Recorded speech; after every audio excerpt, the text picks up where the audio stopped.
Already এর পকোড়া ভাজতে আমরা দিয়ে দিয়েছি। এঁচোড়ের পকোড়া তৈরি হয়ে যাচ্ছে। আপনারাও এগুলো লাল লাল করে ভেজে নেবেন, তাতে কী হবে, পুরো জিনিসটা আরও ক্রিস্পি হবে। দেখুন এঁচোড়ের পকোড়া অলরেডি রেডি। আমি রেস্টগুলো আবার ভাজতে দিয়েছি, যেমনি ভাজা হয়ে যাবে আবার তুলে রাখবো। এবার পুরোপুরি ভাজা হয়ে গেছে।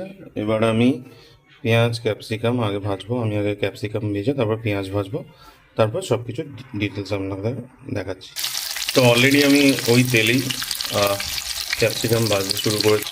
এবার আমি দেখতে পাচ্ছি ক্যাপসিকামগুলো আধ ভাজা হয়ে এসছে। তো এর উপর আমি পেঁয়াজ কুচি যেগুলো আছে সেগুলো এর মধ্যে আমি ভাজতে শুরু করি। তো দেখতেই পাচ্ছেন পেঁয়াজগুলো দিয়ে দিয়েছি, কিন্তু এগুলো আমি পুরোপুরি ভাজা করব না, এটা আধ ভাজা থাকবে, তাহলে খেতে অনেকটা সুন্দর লাগে।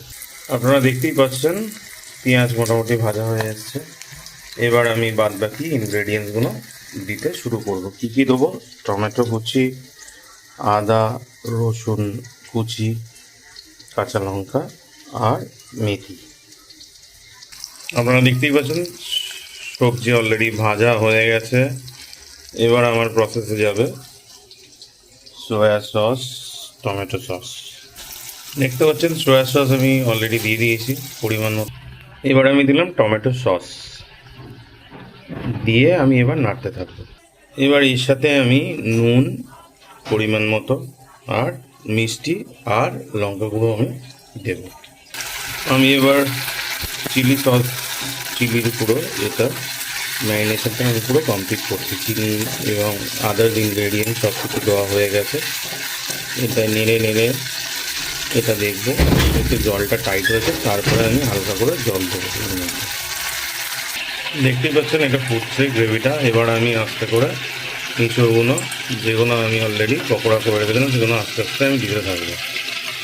দিয়ে আমি এবার এইগুলোকে ওর সাথে মাখাতে থাকবো।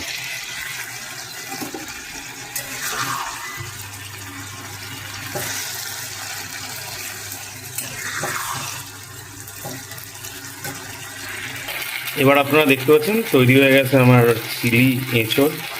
আমি এবার নামাবো, নামিয়ে পরিবেশন।